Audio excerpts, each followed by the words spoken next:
உம்முடைய முகத்தை நோக்கி பார்க்கிறோம். எல்லா தடைகளும் இயேசுவின் நாமத்தில் விலகுவதாக. இந்த இடத்துல நாங்கள் தேவ வார்த்தையை கேட்டு குணமடைய கூடாதபடிக்கு போராடுகிற அசுத்தாவிகளை கர்த்தர் கடிந்து கொள்வீராக. சத்துரு கட்டி வைத்திருக்கிற கட்டுகளை இயேசுவின் நாமத்தில் கட்டவிழ்கிறோம். எல்லா தடைகளும் இயேசுவின் நாமத்தில் விலகுவதாக. முற்றிலும் எங்கள் ஒவ்வொருவரையும் பிதா குமாரன் பரிசுத்த ஆவியினுடைய ஆளுகைக்கு ஒப்பு கொடுக்கிறோம். நீங்க பேசுங்க, நாங்கள் கேட்கிறோம். இயேசுவின் நாமத்தில் கேட்கிறோம் நல்ல பிதாவே, ஆமென் ஆமென். வாசிப்புமாக 1 பேதுரு 1:15-16. உங்களை அழைத்தவர் பரிசுத்தராய் இருக்கிறது போல நீங்களும் உங்கள் நடக்கைகள் எல்லாவற்றிலும் பரிசுத்தராயிருங்கள். நான் பரிசுத்தர், ஆகையால் நீங்களும் பரிசுத்தராயிருங்கள் என்று எழுதியிருக்கிறது. அல்லேலூயா. இந்த நாளிலே தேவ ஆவியானவர் நம்மிடத்தில் பேச விரும்புகிற தேவனுடைய வார்த்தை என்னவென்றால், அவர் பரிசுத்தர். அவர் விரும்புகிற பரிசுத்தம் நம்முடைய வாழ்க்கையில வெளிப்பட வேண்டும் என்று தேவன் விரும்புகிறார். ஆண்டவர் சிநேகிக்கிற பரிசுத்தம் முதலாவதாக நம்முடைய கண்களிலே வெளிப்பட வேண்டும். இன்னைக்கு அநேகருடைய வாழ்க்கையில கண்களில் தடுமாற்றம், ஆனால் கண்களில் பரிசுத்தம் ரொம்ப ரொம்ப ரொம்ப முக்கியமானது. வாசிங்கள் பார்க்கலாம். யோபின் சரித்திர புஸ்தகம் 31:1 வாசிப்போமாக. ஜோபு சாப்டர் 31 verse 1.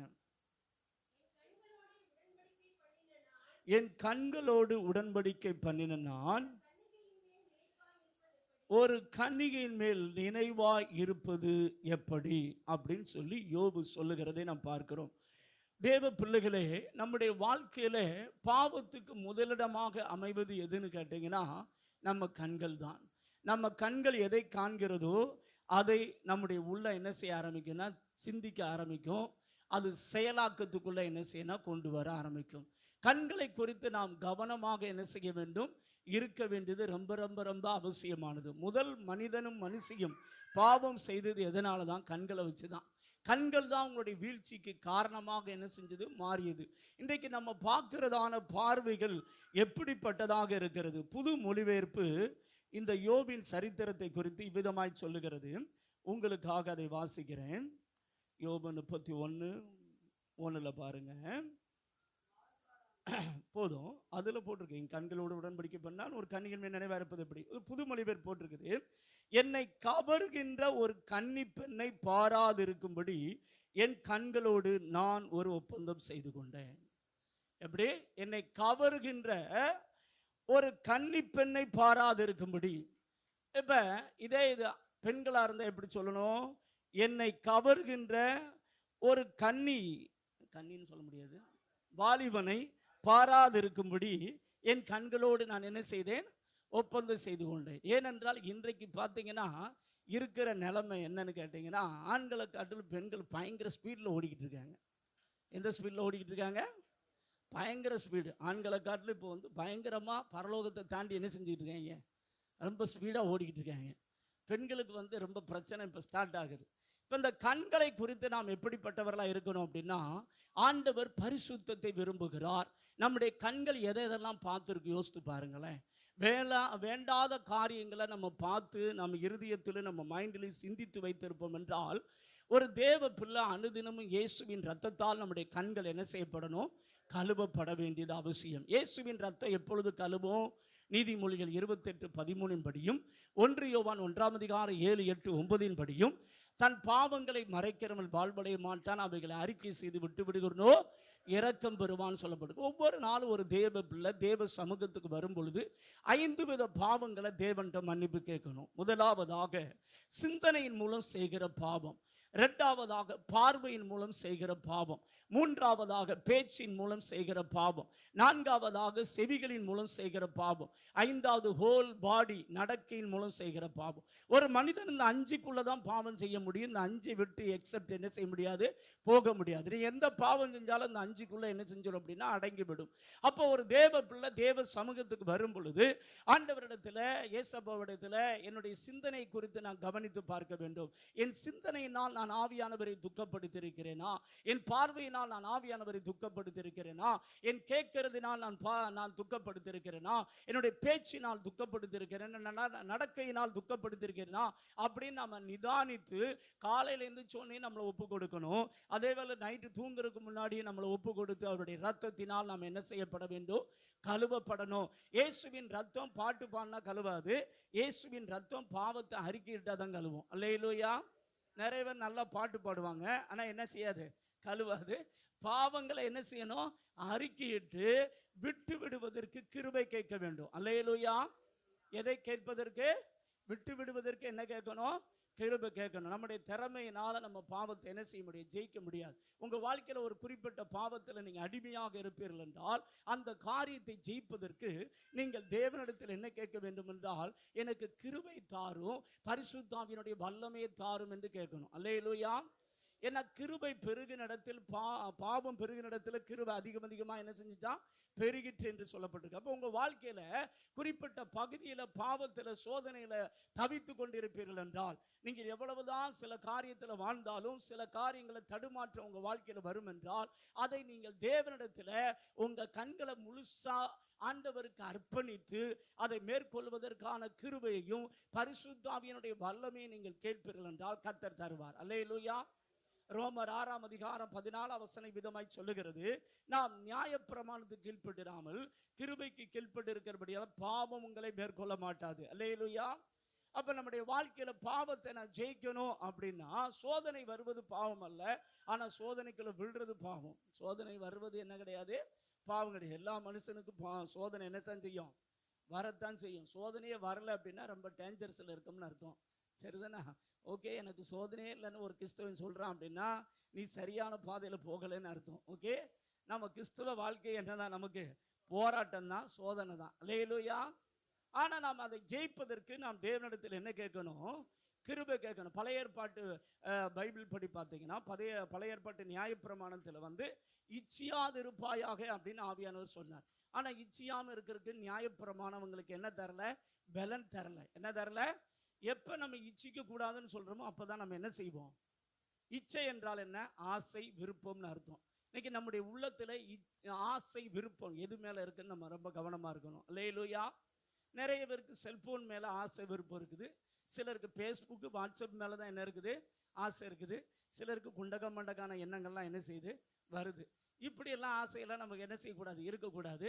குண்டக மண்டக யோசித்தோ குழப்பத்தை அடைவோம், மாற்றி யோசித்தா மாற்றத்தை பார்க்கலாம். அல்லேலூயா. எப்படி யோசித்தாங்க? மாற்றி யோசித்தால் மாற்றத்தை பார்க்கலாம். மனம் போல் வாழ்வு கேள்விப்பட்டிருக்கீங்களா? மனம் திரும்புதெல்லாம் என்ன தெரியுமா உங்களுக்கு? மாற்றி யோசின்னு அர்த்தம். எப்படி? மனம் திரும்புதெல்லாம் என்ன அர்த்தம்? மாற்றி யோசிக்கணும். குண்டக மண்டக யோசிக்க கூடாது. எப்படி யோசிக்க கூடாது? குண்டக மண்டகன்னா உங்களுக்கு புரியும் நினைக்கிறேன், அதனால தான் அதை சொல்றேன். அப்படி புரியுதா உங்களுக்கு? நம்ம பாயிண்ட்டுக்கு தகுந்த மாதிரி பேசுறேன். அல்லேலூயா. ஆண்டவர் ஒவ்வொரு சபைக்கும் சொல்லும்போது மனம் திரும்பு, மனம் திரும்பு, மனம் திரும்புன்னு தான் ஆவியானவர் சொல்லுகிறார். மனம் திரும்புதல் என்றால் என்ன அர்த்தம்? மாற்றி யோசின்னு அர்த்தம். உங்க வாழ்க்கையில வேதத்தின் அடிப்படையில், வேதத்தின் வெளிச்சத்தில் நீங்க உங்களை சிந்திப்பீர்கள் என்றால் உங்க வாழ்க்கையில நீங்கள் விரும்புகிற மாற்றம் என்ன செய்துவிடும்? வந்துவிடும். ஆனால் நீங்கள் அதை சிந்திக்காமல் உங்க பிரச்சனையும் உங்க போராட்டத்தை நீங்க பார்க்கிறதான பிரச்சனையை சிந்தித்துக் கொண்டிருப்பீர்கள் என்றால் குழப்பம் தான் நீங்கள் அடைவீர்கள். அதனால தேவ பிள்ளையே, உன் கண்கள்ல பரிசுத்தத்தை தேவன் விரும்புகிறார். வாசிங்கள் பார்க்கலாம். மத்தேயு எழுதின சுவிசேஷம் 5 அதிகாரம் 28 வசனத்தை நான் வாசிப்போமாக. நான் உங்களுக்கு சொல்லுகிறேன், ஒரு ஸ்திரியை இச்சையோடு பார்க்கிற எவனும் தன் இருதயத்தில் அவளோடு என்ன செய்தாயிற்றா? விபச்சாரம் செய்தாயிற்று. இன்னைக்கு நிறைய பேரை நீங்க நல்லா கவனிச்சு பார்த்தீங்கன்னா, ஆண்களா இருந்தா அந்த வாட்ஸ்அப்ல வந்து அந்த பிக்சர் வச்சிருப்பாங்க, பார்த்துருக்கீங்களா? அந்த பிக்சர் வைக்கிறதுல வந்து ஆண்களா இருந்தா பெண்கள் படத்தை வச்சிருக்காங்க, பெண்களா இருந்தா ஆண்கள் படத்தை வச்சிருப்பாங்க, பார்த்துருக்கீங்களா? பெண்களாக இருந்தால் என்ன படத்தை வச்சுருப்பாங்க? ஆண்கள் ஹீரோக்களை வச்சுருப்பாங்க, இவங்க வந்து ஹீரோகினிகளை வச்சுருப்பாங்க. இதை வச்சே கண்டுபிடிச்சிடலாம் ஐயா உள்ளத்தில் என்ன இருக்குது இல்லை அப்படிங்கிறத நம்ம என்ன செஞ்சிடலாம்? கண்டுபிடிச்சிடலாம். ஒரு ஐயா வந்து எதை வச்சுருக்காரு அப்படின்னா, சில பிள்ளை வாலிபர்கள் என்ன வச்சுருப்பாங்கன்னா அழகான ஒரு பொம்பளை பிள்ளை படத்தை வச்சுருப்பாங்க. பொம்பளை பிள்ளை என்ன வச்சுருக்கோம் அப்படின்னா, வாலிப பிள்ளையை பார்த்தீங்கன்னா அழகான ஒரு பையனை வச்சுருப்பாங்க. இங்கே வச்சிருக்குனாவே உங்கள் உள்ளத்தில் என்ன வந்துருச்சுன்னு அர்த்தம் தெரியுமா உங்களுக்கு? என்ன வந்துருச்சு? என்ன ஸ்டார்ட் ஆயிருச்சு? இச்சை ஸ்டார்ட் ஆயிருச்சுன்னு அர்த்தம். புரியுதா உங்களுக்கு? அப்ப ஆண்டவர் சொல்றாரு, ஒரு ஸ்திரியை இச்சையோடு பார்க்கிற எவனும் தன் இருதயத்தில் என்ன செஞ்சானா, பாவம் செஞ்சானா. இன்னைக்கு நிறைய பேர் இப்படிப்பட்ட பாவங்களை என்ன செஞ்சிருக்காங்கன்னா, அடிமைப்பட்டு இருக்கிறாங்க. ஆனா இப்ப நம்ம நிறைந்திருக்கிற உலகம் எப்படிப்பட்ட உலகம் அப்படின்னா, பாவம் நிறைந்த உலகம் தான். எங்கு போனாலும் பாவ பிரசன்ஸ் நிரம்பி இருக்குது. என்ன பிரசன்ஸ் நிரம்பி இருக்குது? ஆதாம் ஏவாள் வாழ்ந்த காலத்துல பாவ பிரசன்ஸ் கிடையாது. ஆனா அதுலயே அவன் பார்த்தீங்கன்னா கண்கள் இச்சையில தான் என்ன செஞ்சாங்க, விழுந்தாங்க. இன்னைக்கு நம்ம ஆள்களுக்கு தெற்கு திசை திரும்பினாலும் என்னதான் இருக்குது? பாவம் தான் இருக்குது. பாவம் அங்க மட்டும் இல்ல, எதுல உட்கார்ந்து இருக்குது? செல்போன் தான் இன்னைக்கு பெரிய பாவமே என்ன செஞ்சிருக்கணும், உட்கார்ந்து இருக்குது. எந்த வாலிப பையனை எந்த வாலிப பிள்ளை எடுத்தாலும், ஏன் பாஸ்டர்ஸ் எடுத்தா கூட இப்ப இதுல தான் உட்கார்ந்துருக்காங்க தெரியுமா உங்களுக்கு? எதுல தான் உட்கார்ந்துருக்காங்க? செல்போனில் தான். நான் நிறைய பேர் இப்போ பார்த்துட்டேன். இப்போ ஞாயிற்றுக்கிழமை பாஸ்டர்ஸ் பார்த்தீங்கன்னா 7 மணிக்கு என்ன செய்கிறாங்க தெரியுமா? டேட்டஸ் வச்சுக்கிட்டு இருக்காங்க. 8 மணிக்கு டேட்டஸ் வைக்கிறாங்க. 1 மணிக்கு டேட்டஸ் வைக்கிறாங்க. ஏன்னா தூங்குவீங்களா தூங்க மாட்டீங்களா ஒன்றுமே நமக்கு என்ன செய்ய மாட்டேங்குது, தெரிய மாட்டேங்குது. எல்லா மக்களையும் நீங்கள் பார்த்தீங்கன்னா டேட்டஸ் வைக்கிற டயத்தை பார்த்தீங்கன்னா 1 மணிக்கு 2 மணிக்கு 3 மணிக்கு 4 மணிக்கு 5 மணிக்கு 4 மணி 5 மணிக்கெல்லாம் கத்தரை தேட வேண்டிய நேரம். அந்த நேரத்தில் நீ என்னதான் வச்சுக்கிட்டு இருக்க? ஸ்டேட்டஸ் வைக்கான்னா மக்களுக்கு தூக்கம் என்ன செய்ய மாட்டேங்குது. அப்ப ஐயாக்கள் உள்ள எங்க இருக்குன்னு நினைக்கிறீங்க? நினைச்ச உண்மையிலே ரொம்ப கஷ்டமா இருக்குது. இன்னைக்கு உள்ள ஜெனரேஷனை நினைச்ச உண்மையிலே கஷ்டமா இருக்குது. நான் எங்க போனேன், எங்க வந்தேன், என்ன பண்ணேன், இதெல்லாம் நம்மளை தேவனை விட்டு கொஞ்சம் கொஞ்சமா என்ன செய்யும் தெரியுமா, பெருக்கும். இது தேவ பிரசன்ஸை இழக்க வச்சிடும். ஒரு வாலிப தம்பி 3 நாள் கன்வென்ஷன் மீட்டிங் போயிருந்தான். அந்த கன்வென்ஷன் மீட்டிங்கில் பரிசுத்த ஆவியானவர் அளவில்லாமல் அவன் என்ன செய்திருந்தார், நிரப்பியிருந்தார். ஆண்டவருடைய பிரசன்னம் அவனை மூடி இருந்தது. ஒரு ஆடையை போல ஆவியானுடைய பிரசன்ஸ் அவனால் உணர முடிந்தது. அவன் வந்தான். என்ன செய்தான்? அந்த தேவ பிரசன்ஸ் அவனால் உணர முடிஞ்சது. தேவன் தன்னோடு கூட இருக்கிறத ப்ராக்டிக்கலாக அவன் உணர்ந்தான். அப்படியே வந்தான். வந்து வீட்டில் உட்காந்து என்ன செஞ்சானா, டிவியை கொஞ்ச நேரம் பார்த்தான். எதை பார்த்தான்? டிவியை பார்த்தான் பாருங்க. தேவ பிரசன்னம் அவனை விட்டு என்ன செஞ்சிருச்சு. தேவ பிள்ளையே, நீ கூட்டத்தில் வந்து அபிஷேகம் பெறுறது பெரிது கிடையாது. பெற்றுக்கொண்ட அபிஷேகத்தை நீ என்ன செய்யணும் தெரியுமா? காத்துக்கிட்டா மட்டும்தான் கர்த்தர் உன்னை என்ன செய்ய முடியும் தெரியுமா? பயன்படுத்த முடியும். நீ வந்து வீணானதை சிந்திட்டு வீணானதை பார்த்துட்டு எண்ணங்கள்ல பரிசுத்தம் இல்லை அப்படின்னா கர்த்தர் உன் வாழ்க்கையை என்ன செய்ய முடியும், பயன்படுத்த முடியாது. அதனாலதான் ஆண்டவர் விரும்புகிறார், நான் பரிசுத்தர், நீங்கள் எப்படி இருக்கணுமா? உங்கள் நடக்கைகள் எல்லாவற்றிலும் எப்படி இருக்கணுமா? முதலாவதாக நான் பரிசுத்தமா இருந்தால் தேவனை என்ன செய்ய முடியும் தெரியுமா? தரிசிக்க முடியும். யாரை தரிசிக்க முடியும்? மத்தேயு எழுதின சுவிசேஷம் 5ஆம் அதிகாரம் 8ஆம் வசனத்தை வாசிங்க பார்க்கலாம். பரிசுத்தமா இருந்தா என்னையா நடக்கும் அப்படின்னு கேட்டீங்க. இருதயத்தில் சுத்தம் உள்ளவர்கள் பாக்கியவான்கள், அவர்கள் தேவனை தரிசிப்பார்கள். இன்னைக்கு அநேகர் தேவனுடைய பிரசன்ஸ் உணர முடியல. முதல்ல தேவ பிரசன்னம், 2வது தேவனுடைய வார்த்தை, 3வது தேவனுடைய வல்லமை. அல்லேலூயா. 3 காரியத்தை ஆவியானவர் வெளிப்படுத்துவார். முதல்ல தேவ பிரசன்ன என்ட்ரன்ஸ் அதுதான். ஆனால் நிறைய பேர் தேவ பிரசன்ஸ்லேயே ஸ்டாப் ஆகிடுறாங்க. அது ரொம்ப வேதனைக்குரிய காரியம். சரிதானா? அந்நிய பாஷை பேசி தேவ பிரசன்னம் வந்துட்டா போதும்னு நினச்சிடறேன். அப்படி இருக்கக்கூடாது. அடுத்து தேவ சத்தத்தை என்ன செய்யணும், கவனிக்கணும். அடுத்து அந்த வார்த்தைக்கு கீழ்ப்படியும் போது, ஒபே பண்ணும்போது தான் வல்லமை என்ன செய்யணும், வெளிப்படும். அல்லேலூயா. வல்லமை வெளிப்பட்டாதான் உலகம் இயேசுவை கண்டுகொள்ளும். அல்லேலூயா. அப்ப நம்ம அதுக்கு தகுந்த மாதிரி நடக்கணும். இப்ப கர்த்தருடைய வருகையில ஒரு மனிதன் போக வேண்டுமானால் ஆண்டவர் சொல்றாரு, நீ இருதயத்தில் எப்படிப்பட்டவனா இருக்கணும், பரிசுத்தமுள்ளவனா இருக்கணும் அப்படின்னு கர்த்தர் சொல்லுகிறார். நம்முடைய இருதயத்தின் என்ன எப்படி இருக்குது கொஞ்சம் யோசிங்களேன். ஒரு மணி நேரம் உங்களுக்கு டைம் தர்றோம். 1 மணி நேரத்தில் நீங்க தனிமையா என்ன பண்றீங்க அப்படின்னு வச்சு உங்களுடைய லைஃப் என்ன செஞ்சிடலாம் தெரியுமா? நேர்ணம் பண்ணிடலாம். ஒரு மனிதனுக்கு என்ன பொறுத்தவரை கேட்ட 10 நிமிஷம் கொடுத்தாலே போதும். 10 நிமிஷத்துல நீ எப்படி இருக்குன்னு என்ன செஞ்சிடலாம், கண்டுபிடிச்சிடலாம். இந்த ஆள் எப்படி இருப்பான் அப்படின்னு 10 நிமிஷத்துல இருதயத்தின் நிறைவு என்ன செஞ்சிடும், வெளியே வந்துடும். இந்த ஐயாவை கர்த்தர் பயன்படுத்துவாரா அப்படின்னு பார்த்தா கண்டுபிடிச்சிடலாம். உங்க இருதயத்தில் என்ன இருக்குது யோசித்து பாருங்க. அதைத்தான் ஆண்டவர் சொல்றார், இருதயத்தில் சுத்தம் உள்ளவர்கள் பாக்கியவான்கள், அவர்கள் தேவனை என்ன செய்வார்கள். தேவ பிள்ளையே, உன் வாழ்க்கையில் இருதயத்தில் சுத்தம் இருக்குதா? உன் இருதயத்தின் எண்ணங்கள்லாம் எப்படி இருக்குது? மத்தேயு எழுதின சுவிசேஷம் 15ஆம் அதிகாரம் 18ஆம் வசனத்திலிருந்து வாசிங்க பார்க்கலாம். மத்தேயு எழுதின சுவிசேஷம். வாயிலிருந்து புறப்படுறது எங்க இருந்து புறப்படுதா? இருதயத்திலிருந்து புறப்படும். அவைகளை மனுஷனை தீட்டுப்படுத்தும். ஏனெனில் இருதயத்திலிருந்து பொல்லாத சிந்தனைகளும், கொலை பாதகங்களும், விபச்சாரங்களும், வேசித்தனங்களும், களவுகளும், பொய் சாட்சிகளும், தூஷணங்களும் என்னப்பட்டு வருமா? நம்ம இங்க சபையில கூட்டத்தில் எப்படி இருக்குங்கிறது முக்கியம் அல்ல, நம்முடைய தனிப்பட்ட வாழ்க்கையில் நம்ம எப்படி இருக்கோம் ரொம்ப முக்கியம், கவனிக்கணும். நம்ம ஒரிஜினல் எப்போ வெளிப்படும் தெரியுமா உங்களுக்கு? நமக்கு சோதனை வைக்கும் போது தான் நம்முடைய ஒரிஜினல் வெளிப்படும். எது வைக்கும்போது வெளிப்படும்? டெஸ்ட் வைக்கும் போது தான் ஒருத்தன் படிச்சிருக்கானா படிக்கலையான்னு என்ன செய்ய முடியும்? கண்டுபிடிக்க முடியும். டெஸ்ட் வைப்பார் யாரு? கர்த்தர் டெஸ்ட் வைக்கிறார். சாத்தான் என்ன வைப்பான்? சோதனை வைப்பான். இப்போ வீட்டுக்கு போனோடனே உங்களை டென்ஷன் படுத்திருக்குன்னு என்ன வரும்? என்ன வரும்? சோதனை வரும். இங்கே நம்ம அந்நிய பாஷை பேசலாம், அங்கே போனோடனே அந்த டென்ஷன் வரும்போது நீங்கள் அநியாய பாஷை பேசுனீங்கன்னு வச்சுக்கோங்க, உங்கள் இருதயத்தில் என்ன இருக்குன்னு அங்கே கண்டுபிடிச்சிடலாம். நிறைய பேர் கூட்டத்தில் என்ன பாஷை பேசுகிறாங்க? அந்நிய பாஷை. வீட்டுக்கு போனால் அநியாய பாஷை, அங்கே போனால் புரணி பேச்சு, இங்கே வந்து ஹல்லேலூயா பிரைஸ் தி லார்ட் அப்படி. இங்கே தான் ஒரிஜினல் என்ன செய்யுது? வெளிப்படுது. கூட்டத்தில் வெளியே பார்க்க எல்லாரும் நல்லா தான் இருக்கிறாங்க. ஆனால் ஒன்று தெரிஞ்சு வச்சுக்கோங்க, நம்ம ஆண்டவர் வந்து இருதயத்தின் அந்தரங்கங்களை வெளிப்படுத்துகிற தேவன். சிமியோன் வந்து இயேசு கிறிஸ்துவ வந்து மரியாள் வந்து தேவாலயத்துக்கு கொண்டு வரா. அப்போ கொண்டு வரும்போது பார்த்தீங்கன்னா லூக்கா எழுதின சுவிசேஷம் 2ஆம் அதிகாரத்தில் அந்த சம்பவத்தை நீங்கள் பார்க்க முடியும். கொண்டு வரும்போது அநேகருடைய இருதயத்தின் அந்தரங்கங்கள் இவர் மூலம் வெளிப்படும் அப்படின்னு ஆவியானவர் எழுதுவார். அப்படின்னா என்ன அர்த்தம் அப்படின்னா, இயேசுக்கு முன்னாடி ஒரிஜினல்லாம் புட்டு புட்டு புட்டா வெளிப்பட்டுருன்னு அர்த்தம். எப்படி வெளிப்பட்டுச்சு? யோவான் 8ஆம் அதிகாரத்தில் பார்த்தீங்கன்னா சதிசேயர் பரிசேயர்லாம் தங்களை பரிசுத்தமானா வெளியே காமிச்சாங்க. தங்களை எப்படி காமிச்சாங்க?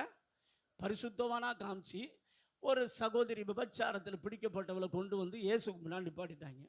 நிப்பாட்டிட்டு மோசையின் நியாயப்பிரமாணம் என்ன சொல்லுகிறது, நாங்கள் இவளை கொல்லலாமா அப்படி இப்படி பல கேள்வியெல்லாம் என்ன செய்கிறாங்கன்னா கேட்குறாங்க. வெளியே பார்வைக்கு பார்த்தா அவங்கெல்லாம் பரிசுத்தவான், இந்த சகோதரி மட்டுமே எப்படிப்பட்டவர்? படுபாவி அப்படிங்கிற மாதிரி. இப்போ இயேசு வந்து அவங்களுடைய அந்தரங்கத்தை வெளிப்படுத்துறாரு. என்ன வெளிப்படுத்துறேன்னா, உங்களில் பாவம் செய்யாத முதல்ல என்ன செய்யடா? கல்லை கொண்டு எறினார். அப்போ தான் சுருக்கு இருந்துச்சு. என்ன பண்ணுச்சு? அப்போ பிடிச்சது பாருங்க வேட்டு, எஸ்கேப் ஆகிட்டான். ஒவ்வொருத்தரும் என்ன செஞ்சாங்க? அதுண்டி இயேசுக்கு முன்னாடி அப்படியே காமிக்கிறாங்க, நான் வந்து எவ்வளோ பெரிய ஆள் தெரியுமா, இவன் மட்டும்தான் படுபாவி தெரியுமா அப்படின்னு நினைச்சாங்க.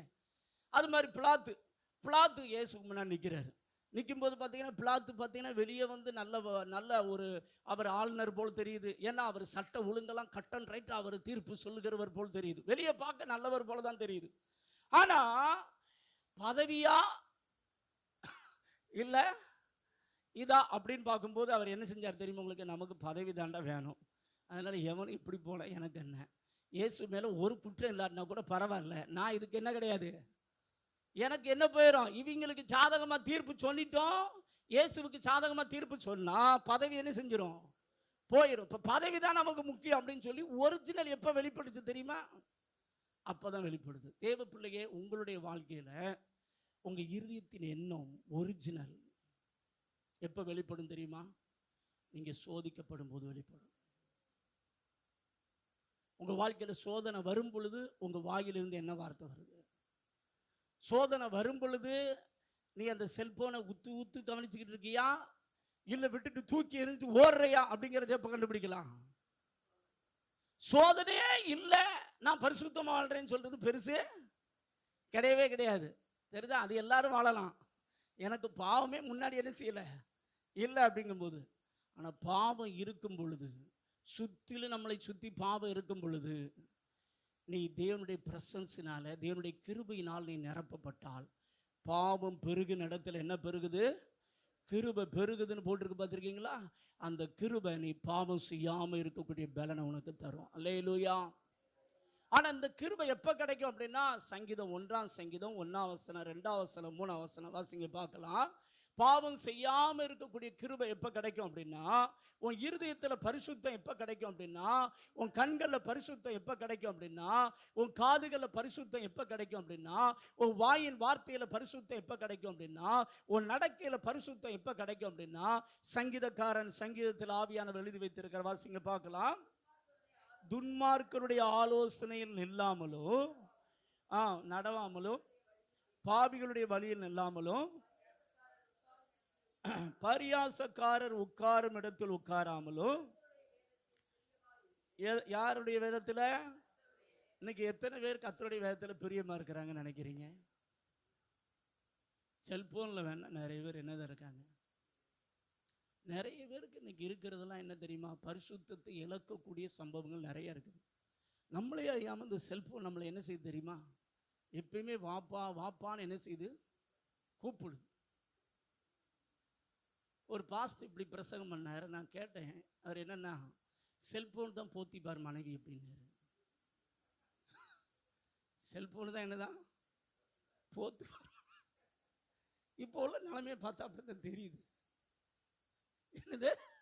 எனக்கு எப்ப பார்த்தாலும் அது என்ன செய்யுது? தனியா இருக்கும்போது கூப்பிடுது. கூப்பிடுதா கூப்பிடலையா?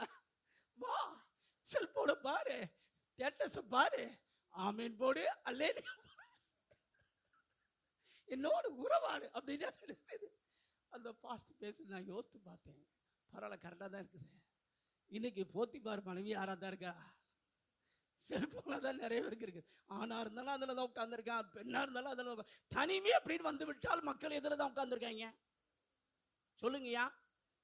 ஆனால் இங்கே தனிமேன்னு வந்தால் வேதத்தில் உட்காரணும் அப்படின்னு தான் ஆவியான் எழுதுறாரு.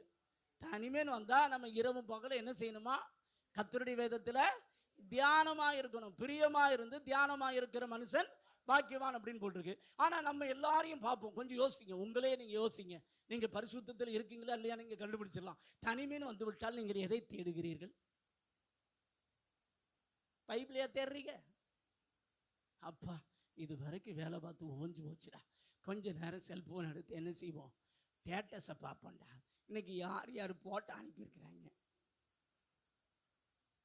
உட்காரமா இல்லையா?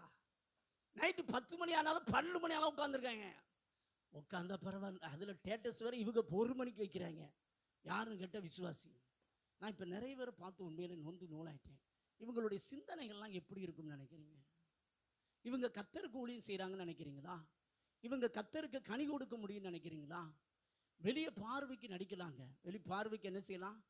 நடிக்கலாங்க. உன் சிந்தனை எல்லாம் இங்கே ஆவியானவன்னு சொல்றாரு, கர்த்தருடைய வேதத்தில் பிரியமா இருந்துன்னு. ஆனால் நம்ம இன்னைக்கு எல்லாருமே செல்போனு, இன்டர்நெட் இதில் தான் எப்படி இருக்காங்க? பிரியமா இருக்கான். இன்டர்நெட் இல்லைன்னா நிறைய பேருக்கு ஹார்ட்டே அட்டாக் ஆகிரும் போல தெரியுது, அப்படின்னு நின்று போயிடும் போல தெரியுது. சரிதானே? அது இல்லாமல் என்னால், செல்போன் அது இல்லாமல் என்னால் வாழ முடியுமா? செல்போன் இல்லாமல் இன்னைக்கு ஒரு 3 நாள் நீங்கள் வாழ்ந்துட்டீங்கன்னா உங்களுக்கு என்ன கொடுக்கலாம் தெரியுமா? மெடலே கொடுக்கலாம். என்ன கொடுக்கலாம்? 3 நாளைக்கு இல்லைன்னா எத்தனை நாளைக்கு? நான் செல்போனை யாரோடையும் பேசுறது இல்லை, தொட்டு கூட பார்க்கறது இல்லை பாஸ்டர் அப்படின்னு டெஸ்ட் பண்ணி பார்த்தா தெரியும். ஆனால் வச்சுட்டு டெஸ்ட் வைக்கணும், வைக்காமல் டெஸ்ட் வைக்கக்கூடாது. சரிதானே? எல்லாமே ரெடி பண்ணி வச்சுட்டு முன்னாடி வச்ச பிறகு 3 நாளைக்கு நான் ஃபோனும் பண்ணுறதில்ல, நெட்டை ஓப்பன் பண்ணுறதில்ல அப்படின்னு நீங்கள் இருந்தீங்கன்னா நீங்கள் எப்படிப்பட்ட ஆள் தெரியுமா? சரிதானா? ஆனால் நம்ம ஆட்களால் இருக்க முடியும்னு நினைக்கிறீங்க? ஹலோ, நீதிமொழிகள் 4:23 ஆண்டவர் சொல்றாரு, எல்லா காவலோடு உன் இருதயத்தை என்ன செய்யா? இன்னைக்கு நிறைய பேருடைய இருதயத்தை காத்துக்கிற பழக்கமே இல்லை. செல்போன் தான் நமக்கு எழுதி வச்சுக்கோங்க, மறந்துடாதீங்க. போத்திபார் மனைவி தனிமையாக இருக்கும்போது அதை அழைத்து கொண்டே இருக்கும். சரிதானே? கூப்பிடும். சரிதானே? ரொம்ப கவனமாக இருங்க. எப்படி இருங்க? ரொம்ப. ஆனால் யோசேப்புக்குள்ள செல்ஃப் கண்ட்ரோல் இருந்துச்சு. எப்படி இருந்துச்சு? அன்னைக்கு போத்திபார் மனைவி வந்து ஆதியாகமம் 39:9 பார்த்தீங்கன்னா பல முறை கூப்பிட்டான்னு போட்டிருக்கு. நம்ம ஆட்களுக்கு இப்போ பல முறைலாம் தேவையில்லை. ஒரு முறை கூப்பிட்டாலே இந்த போத்திபார் மனைவியை தேடி என்ன செஞ்சுருவாங்க? ஓடிடுவாங்க. சரிதானா? ஹலோ தேவ பிள்ளையே, உன் வாழ்க்கையில் நீங்கள் எப்படி இருக்கீங்க? யோசித்து பாருங்கள். இன்றைக்கி எல்லாருமே யோசிங்க. இன்றைக்கி எல்லா கிறிஸ்தவ வட்டாரத்தையும் பார்த்துட்டேன். எல்லாருமே மீட்டிங் நடக்கிற நேரத்தில் கூட எதைத்தான் வச்சுக்கிட்டு இருக்காங்க தெரியுமா உங்களுக்கு? செல்ஃபோனு தான் நோண்டிக்கிட்டு இருக்காங்க. பாஸ்டர்ஸ் வந்து ஸ்டேஜில் நிற்கும் போது தான் வந்து அவங்க பிரசங்கம் பண்ணுறாங்க. அடுத்து அது முடிஞ்சிருச்சுன்னா பாஸ்டர்ஸே எதிர்த்தாப்புல உட்காந்துருக்கும் போது எதில் தான் உட்காந்துருக்காங்க தெரியுமா? செல்ஃபோனில் தான் உட்காந்துருக்காங்க. உண்மையிலே துக்ககரமான காரியம். இன்னைக்கு அநேகரை பார்த்துட்டேன். அது மாதிரி ஞாயிற்றுக்கிழமை ஸ்டேட்டஸ் வைக்கிற எத்தனை பாஸ்டர்ஸ் இருக்காங்க தெரியுமா உங்களுக்கு? ஊழியக்காரன் ஊழியம் செய்கிறத விட்டு என்ன பண்ணிக்கிட்டு இருக்காங்க? கஷ்டமாக இருக்குது உண்மையிலே. ஸ்டேட்டஸ் வைக்கான வாழ்க்கை இல்லையா அப்படிங்கிற மாதிரி வாழ்கிறாங்க. இதெல்லாம் நீங்கள் சாதாரணமாக நினைக்கிறீங்க. இது இருதயத்தின் நிறைவினால் என்ன செய்யுது? கிரியை செயல்படுதுன்னு அர்த்தம். தேவ பிள்ளைங்க உன் இருதயத்தில் ஆண்டவர் சொல்றாரு, இதுதான் துன்மார்க்கருடைய ஆலோசனையில் நடவாமலும் பாவிகளுடைய வழியில் நில்லாமலும் பரியாசக்காரர். இப்போ ஸ்டேட்டஸில் சிலர் நான் ஆரம்ப நாட்களில் பார்த்துருக்குறேன். ஆரம்ப நாட்களில் கிறிஸ்துவ பாடல் இதுதான் வச்சுக்கிட்டு இப்போ பார்த்தீங்கன்னா கொஞ்சம் கொஞ்சமாக உள்ளகள் நுழையுது. என்ன நுழையுதுன்னா, ஃபேஸ்புக்கில் நல்ல ஆலோசனை அப்படின்னு நினைச்சதுன்னா நுழையுது. அந்த நல்ல ஆலோசனை வந்தோடனே இவன் நல்ல ஆலோசனையை பார்க்குறான்னு நினைக்கிறீங்க?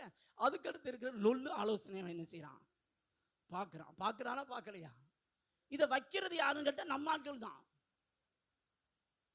கொடுமையாக இருக்குது. ஹலோ, கொஞ்சம் கொஞ்சம் தாங்க அப்படியே தேவனை விட்டு உங்களை கொஞ்சம் கொஞ்சமாக அந்த சாத்தான் என்ன செய்கிறான் தெரியுமா? பிரிக்கிறான். இதெல்லாம் தேவனுடைய வல்லமை உங்கள் மேலே இருக்கிறது என்ன செஞ்சிரும் தெரியுமா? விலக பண்ணிடும். சிம்சோனுடைய வீழ்ச்சிக்கு காரணமே கண்களின் ஈச்சை. ஆனால் அவன் அந்த கண்களின் ஈச்சை அவன் பெருசாக நினைக்கல. அவன் மேலே மிகப்பெரிய தரிசனம், மிகப்பெரிய அழைப்பு, மிகப்பெரிய வல்லமையை கர்த்தர் வைத்திருந்தான். அவனை அதில் அவன் விளையாட ஆரம்பித்தான். செத்த சிங்கத்தில் போய் தேன் எடுத்து தின்னான். பைபிள் படி பார்த்தா செத்த சிங்கத்தில் தேன் எடுத்து அப்படியே அவன் தீட்டுப்பட்டால் உடனே ஆசாரியனிடத்தில் போகணும்.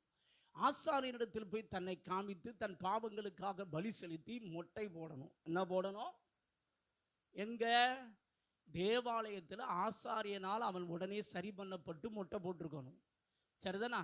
அவன் அங்கே மொட்டை போடாதனால தான் ஆண்டவர் யாரை வச்சு மொட்டை போட்டார் தெரியுமா உங்களுக்கு? எதிரிகளை வச்சு மொட்டை போட்டார். மனம் திரும்ப வேண்டிய காலத்திலே மனம் திரும்பிட்டா நமக்கு நல்லது. மனம் திரும்பாத ஒரு காலம் வரும். அப்போ நம்ம எல்லாராலும் வேடிக்கை பொருளாக மாறிடுவோம். எப்படி மாறிடுவோம்? வேடிக்கை பொருளாக மாறிடுவோம். அதுலேயே இப்போ கண்டுபிடிச்ச ஒரு உண்மையை சொல்கிறேன். பரிசுத்தத்தில் மட்டும் நம்ம கொஞ்சம் அட்ஜஸ்ட்மெண்ட் பண்ணோம்னு வச்சுக்கோங்க, ஆண்டவர் ரிஜெக்ட் பண்ணிடுவார். First point. செகண்ட் பாயிண்ட், உலகம் உங்களை ரிஜெக்ட் பண்ணும். எழுதி வச்சுக்கோங்க. வாழ்க்கையில் பரிசுத்தத்தை குறித்து கவனமாயிரு. நம்ம ஆண்டவர் சாதாரணமானவர் அல்ல. அவர் பரிசுத்தர். பரிசுத்தத்தோடு தான் அவர் ஆராதிக்கணும். பரிசுத்த அலங்காரத்துடனே அவர் என்ன செய்யுங்கள்? தொழுது கொள்ளுங்கள் ஆண்டவர் சொல்றாரு. உன் கண்களில் பரிசுத்தம் இருக்குதான்னு கர்த்தர் பார்ப்பார். கடந்த வாரம் முழுதும் 6 நாட்களும் உன் எண்ணத்தில் பரிசுத்தம் இருந்ததா? உன் பார்வையில் பரிசுத்தம் இருந்ததா? நீ எதை பார்த்த? நீ எங்க பார்த்துக்கிட்டு இருந்த? அங்க பரிசுத்தம் இல்லாமல் இங்க நடிக்கலாம் முடியாது. இயேசுவுக்கு முன்னாடி நடிக்கலாம் முடியாது. பழைய ஏற்பாட்டில் பார்த்தீங்க அப்படின்னா, ஆண்டவர் யார் தேவனை தரிசிக்க முடியும் என்பதற்கு அடையாளமாக யாத்திராகமம் 19ஆம் அதிகாரம் 10ஆம் வசனத்திலிருந்து 24ஆம் வசனம் வரைக்கும் நம்ம 10ஆம் வசனத்தையும் 14ஆம் வசனத்தை மட்டும் வாசிப்போம். பின்னும் கர்த்தர் மோசேயை நோக்கி, நீ ஜனங்களிடத்தில் போய் இன்றைக்கும் நாளைக்கும் அவர்களை பரிசுத்தப்படுத்து, அவர்கள் தங்கள் வஸ்திரங்களை தோய்த்து 3ஆம் நாளைக்கு ஆயத்தப்பட கடவர்கள். 3ஆம் நாளில் கர்த்தர் சகல ஜனங்களுக்கும் பிரத்யட்சமாக சீனாய் மலையின் மேல் இறங்குவார். அல்லேலூயா.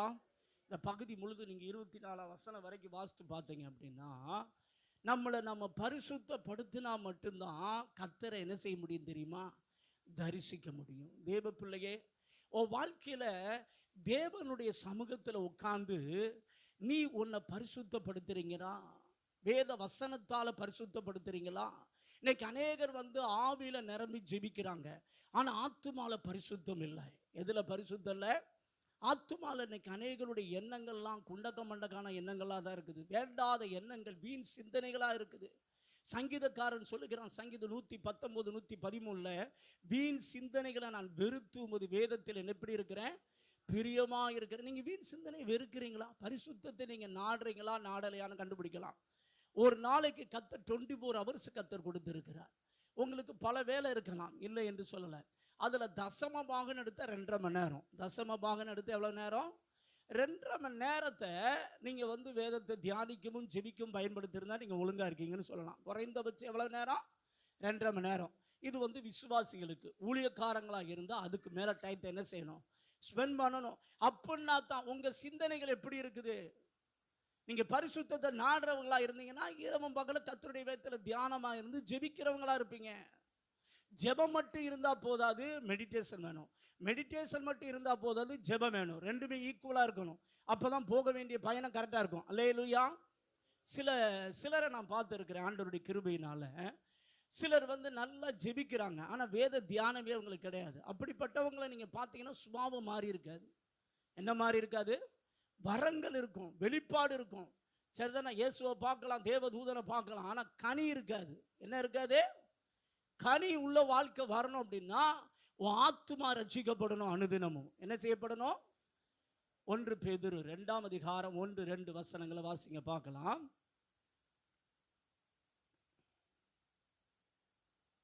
1 பேதுரு, இப்படி இருக்க கர்த்தர் தயவுள்ளவர் என்பதை நீங்கள் ருசி பார்த்தது உண்டானால் சகல துர்க்குணம், என்ன துர்க்குணங்க? சகல துர்க்குணம், பொறணி பேசுறது, அற்பமா என்றது, எப்படி பேசுறது? பொறணி பேசுறது, அற்பமா என்றது, வன்கண். இன்னைக்கு நிறைய பேருக்குள்ள இருக்கிற ஒரு பிரச்சனைனா வன்கண் இருக்குது. வன்கண்னா என்னன்னு நிறைய பேருக்கு தெரியறது இல்லை. அதனால உங்களுக்கு ஆவியான ஒத்தாசையோடு சொல்றேன். வன்கண்னா என்னன்னு தெரியுமா? அவனுக்கெல்லாம் அது இருக்குது, எனக்கு என்ன செய்யலை இல்லை அப்படின்னு சொல்லி ஏப்பம் வெறுவச்சு விடுறதோ அல்லது கண்ணீர் வருதோ, அதெல்லாம் என்னது? வன்கண்ணில் போயிடும். இதெல்லாம் நமக்கு இருக்கக்கூடாது. மற்றவங்களை கர்த்தர் ஆசீர்வதித்தா நம்ம அதை பார்த்து என்னையும் ஆசீர்வதியும் கேட்கறது தப்பு கிடையாது. அல்லேலூயா. சரி வாசிங்க. சகல துர்க்குணத்தையும் சகலவித கபடத்தையும் வஞ்சகங்களையும் பொறாமைகளையும் சகலவித என்னதுங்க? புறங்குறது. இதெல்லாம் எங்க இருக்குன்னு நினைக்கிங்க? ஆத்துமால இருக்குது. இதெல்லாம் எங்க இருக்குது? ஆத்துமால தாங்க இருக்குது. வாசிங்க. ஒழித்து விட்டு நீங்கள் வளரும்படி புதிதாய் பிறந்த குழந்தைகளைப் போல திருவசனமாகிய கலங்கம் இல்லாத ஞானப்பாலின் மேல் எப்படி இருங்க? வாஞ்சியா இருக்கணும். உங்க இறுதி எதிர் மேல வாஞ்சியா இருக்குது? கடந்த 6 நாட்களை கொஞ்சம் ஒப்பிட்டு பாருங்க. யாரையும் கை தூக்க சொல்லலை. கடந்த 6 நாட்களும் உங்க இருதயத்தின் வாஞ்சை எது மேல இருக்குது? நான் ஒண்ணுமே செய்யல பாஸ்டர், சும்மா உட்கார்ந்துருக்கிறேன், படுத்து படுத்து தூங்கினேன், இல்லைன்னா குண்டக மடக எதையாவது என்னடா செஞ்சுக்கிட்டு சும்மா உட்கார்ந்துருக்கிறேன். பைபிள் படிக்க மனசே நிறைய பேருக்கு வராது, பார்த்துருக்கீங்களா? ஆனால் சேர்ந்து ஜெபிக்கிறவங்களோட சேர்ந்து நம்ம ஆட்கள் ஜெபம் பண்ணுறது பார்த்தீங்கன்னா நம்ம ஹார்ட் அட்டாக் வந்து நம்ம கீழே விழுந்துருவோம். அப்படி ஜெபம் பண்ணுவோம், ஆண்டவரே இரு அந்த ஆத்மாவை தொடும் ஆண்டவர். எப்படி உங்களால் மட்டும் இவ்வளோ திறமையாக நடிக்க முடியுது? நமக்கு என்ன செய்ய மாட்டேங்குது? தெரிய மாட்டேங்குது. என்ன செய்ய மாட்டேங்குது? தெரிய மாட்டேங்குது. வெளியே ஜெபம் பண்ண விட்டா டேங்க அப்பா பயங்கரமாக பறக்குது. ஆனால் வீட்டுக்குள்ளே போனீங்கன்னா வேற மாதிரி பறக்குது. எப்படி பறக்குது? வேற மாதிரி பறக்குது. இதெல்லாம் ஒரிஜினல் பரிசுத்தம் நினைக்கிறீங்களா? இதைத்தான் ஆவியானவர் எழுதுகிறார். சகல துர்க்குணத்தையும் சகலவித கபடத்தையும் வஞ்சகங்களையும் பொறாமைகளையும் சகலவித புறங்குறுதலை விட்டு விட்டு நீங்க வளரணும் அப்படின்னா வேத வசனத்தின் மேல எப்படி இருக்கணும்? வாஞ்சியா இருக்கணும். உங்களுக்கு ஆசை எங்க இருக்குது? எல்லாரும் இருதயத்தில் கை வைங்க பார்க்கலாம். இப்போ உங்கள் உள்ளத்தில் உங்களுக்கே தெரியும். 6 நாள் எது மேலே வாஞ்சியாக இருந்தீங்க? எது மேலே ஆசையாக இருந்தீங்க? சாப்பாடு மேலே சிலர் ஆசையாக இருக்கிறாங்க. மட்டன் பிரியாணி சாப்பிட்றது தான் என்ன செய்கிறாங்க? ஆசையாக இருக்கிறாங்க. எந்த ஹோட்டலில் சாப்பிட்லாம். இன்னைக்கு இதுலேயும் ஒரு பெருந்துரி கூட்டம் பெருகிருச்சு. எந்த கூட்டம் பெருகிருச்சு? உயிர் வாழ்கிறதுக்காக சாப்பிட்ணும், ஆனால் சாப்பிட்றதுக்காகவே வாழக்கூடாது. ரொம்ப டேஞ்சரஸ் லைஃப். புரியுதா? நிறைய பேர் வந்து இப்படி ஒரு கூட்டம் பெருகுது. இப்போ இதையும் பார்த்துட்டேன். இப்போ நிறைய பேர் வந்து இப்படி சாப்பிட்ற பழக்கம். சாப்பிட்றது தப்பு கிடையாதுங்க, ஆனால் அதுக்காக வாழ்கிறேன் அப்படின்னு நினைக்கிறது ரொம்ப ரொம்ப தப்புங்க. சரிதான், நான் என்ன இருந்தாலும் சாப்பிடணும், அவ்வளோதான். அல்லேலூயா. இது இருந்தால் தான் சாப்பிடுவேன் அப்படிங்கிறதுலாம் வந்து தட் இஸ் ராங். சரிதான், இதெல்லாம் பெருந்தினி லிஸ்ட்டில் போயிடும். அதனால் அதெல்லாம் விட்டுருங்க. அல்லேலூயா. தேவ பிள்ளைகளே, நாம் தேவனை தரிசிக்க வேண்டுமானால் முதலாவது நம்முடைய இருதயத்தில் என்ன இருக்கணும்? பரிசுத்தம் இருக்கணும். 2வது கர்த்தர் நம்முடைய வாழ்க்கையில் நம்ம புசிக்கிற காரியத்தில் பரிசுத்தம் வேணும்னு எதிர்பார்க்குறாரு. சாப்பிட்ற விஷயத்தில் எப்படி இருக்கணும்? பழைய ஏற்பாட்டு காலத்தில் பார்த்தீங்கன்னா கர்த்தர் எதை சாப்பிடணும் எதை சாப்பிடக்கூடாது அப்படின்னு சொல்லியிருக்காரு. வாசிங்க பார்க்கலாம். லேவியராகமம் 11ஆம் அதிகாரம் 1-2 வசனங்களை வாசிங்க பார்க்கலாம்.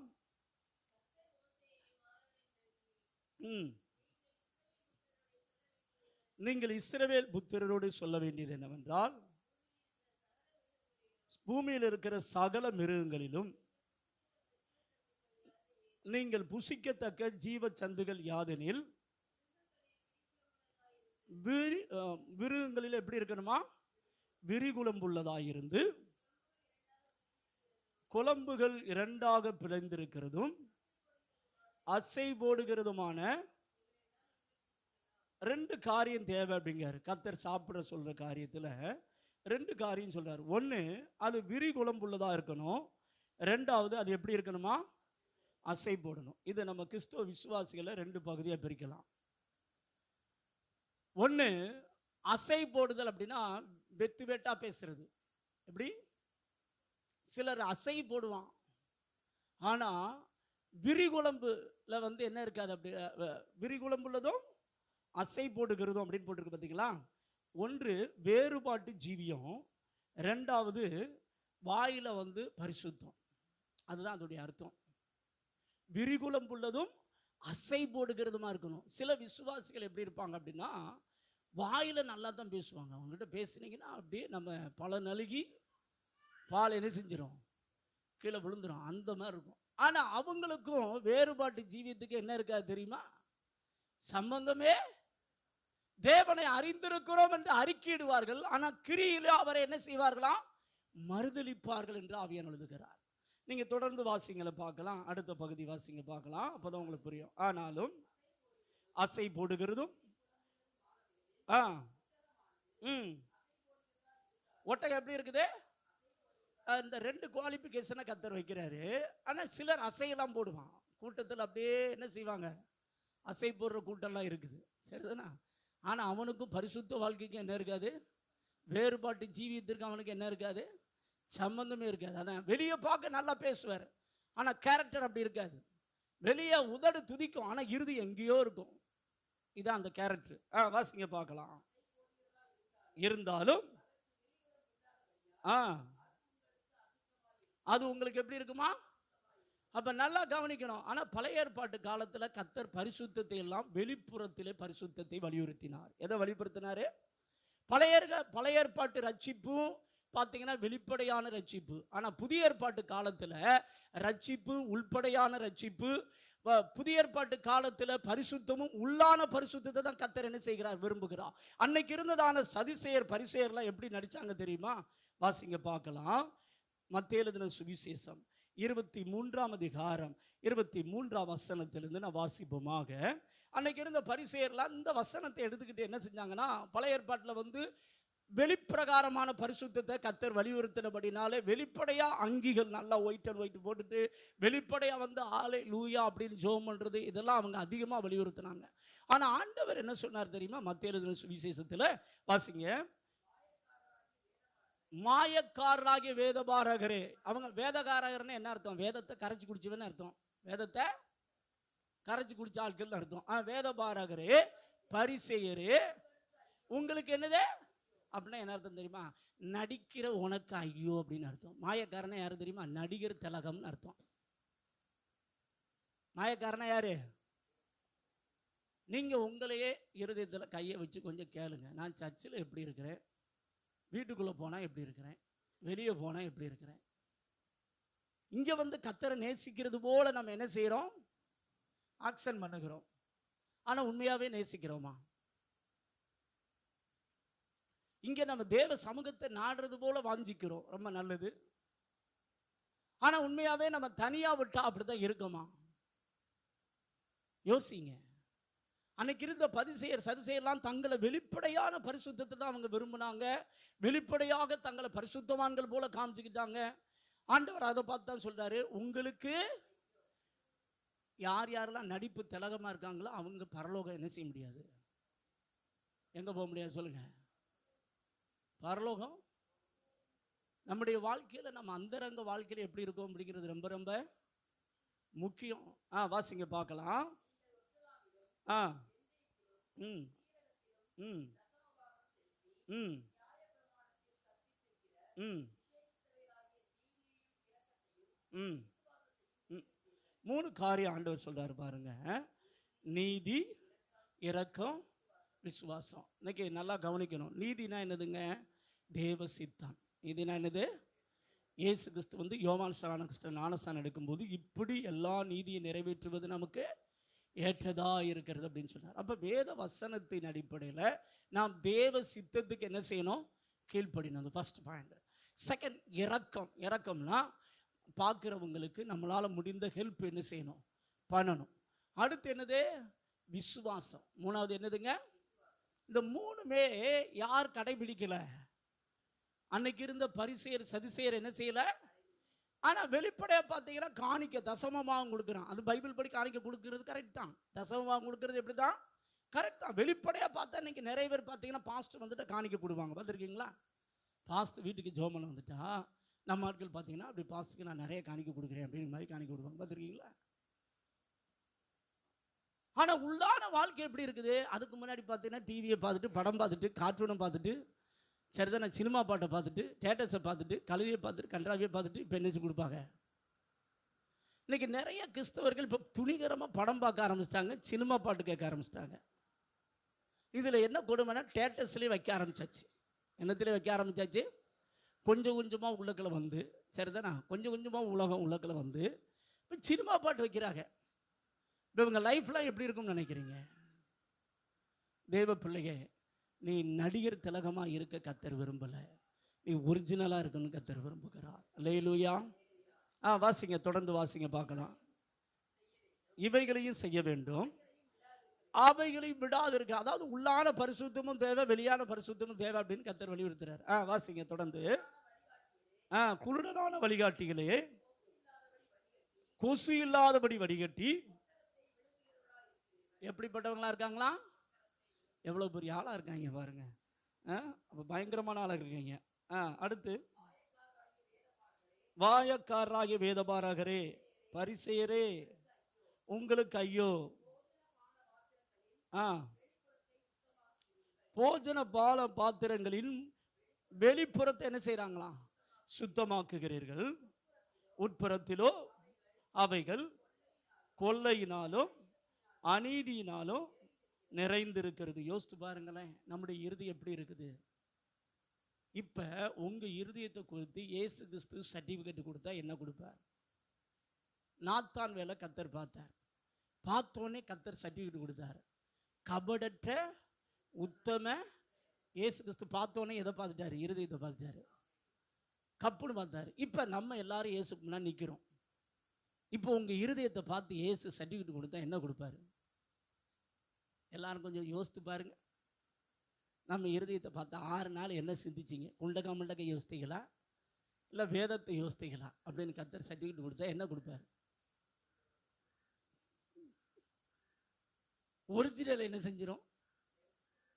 வெளியே வந்துடும். அதனால தேவ பிள்ளைகளே, உள்ள எப்படி இருக்குங்கிறது தான் இப்போ கர்த்தர் பார்க்கறது. இப்போ புதிய ஏற்பாட்டில் ஆவியானவர் முதல்ல பரிசுத்தத்தை எதை எதிர்பார்க்கறன்னா உள்ளான பரிசுத்தம். சரிதான். அடுத்த வசனத்தில் அதை சொல்றாரு பாருங்க, வாசிங்க பார்க்கலாம். குருடனான பரிசேயனே, போஜன பான பாத்திரங்களின் வெளிப்புறம் சுத்தமாகும்படி அவைகளின் உட்புறத்தை. முதல்ல எதை சுத்தமாக்கணுமா? உட்புறத்தை. சிந்தையை பரிசுத்தமாகிவிட்டால் செயல்கள் பரிசுத்தமாகிடும். அல்லேலூயா. மாற்ற வேண்டியது செயலை அல்ல, மாற்ற வேண்டியது சிந்தனையை. மாற்ற வேண்டியது நடக்கைய அல்ல, மாற்ற வேண்டியது சிந்தனையை. சிந்தையை நீங்கள் மாற்றிவிட்டால், மாற்றி யோசித்தால் உங்க வாழ்க்கையில செயல்கள் மாறிவிடும். அல்லேலூயா. உங்க வாழ்க்கையில் ஏதாவது ஒரு குறிப்பிட்ட காரியத்தில் நீங்க தடுமாறுனீங்கன்னா உங்க நடக்கையை சரி பண்ண நினைக்காதீங்க. எதை சரி பண்ண நினைக்காதீங்க? நடக்கையை சரி பண்ண நினைச்சீங்கன்னா அதுல நீங்க அடிபட்டு கீழே விழுந்து என்ன செய்வீங்க? படுமோசமா போயிருவீங்க. அப்படி போயிருவீங்க, படுமோசமா போயிருவீங்க. அப்ப நான் என்ன செய்யணும் பாஸ்டர்? எக்ஸாம்பிளுக்கு ஒன்று சொல்லியிருந்தேன். இச்சியாது இருப்பாயாக, பொய் சொல்லாது இருப்பாயாக, திருடாது இருப்பாயா. இது நடக்கை. இதெல்லாம் என்னது? இப்போ பொய் சொல்லாமல் இருக்க நீங்கள் ட்ரை பண்ணீங்கன்னா அன்னைக்கு தான் அதிகமாக பொய் சொல்ல வேண்டிய நிலைமை வந்துடும். திருடாமல் இருக்குன்னு என்னைக்கு தீர்மானம் எடுக்கிறீங்களோ அன்னைக்கு தான் அதிகமாக திருடுவீங்க. கோபப்படக்கூடாதுன்னு தீர்மானம் எடுத்துட்டீங்க, அன்னைக்கு வருமே உங்களுக்கு கோபம். மூக்குக்கு மேலே என்ன செய்யும்? கோபம். அப்போ நான் என்ன செய்யறது? நடக்கையை மாற்ற நான் நல்ல காரியம் தானே தீர்மானம் எடுத்தேன் அப்படின்னு நீங்கள் சொல்லலாம். அது பழைய ஏற்பாடு. புதிய ஏற்பாட்டில் உங்களுக்கு அதை செய்யாமல் இருக்கிறதுக்கு என்ன வேணும்? கிருபை வேணும். என்ன வேணுங்க? இந்த கிருபை எப்போ கிடைக்கும்? அதை இப்போ நமக்கு கேள்வி. நீதிமொழிகள் 14 அதிகாரம் 22 வசனம் வாசிங்க பார்க்கலாம். நீதிமொழிகள் 14ஆம் அதிகாரம் 22ஆம் வசனம்.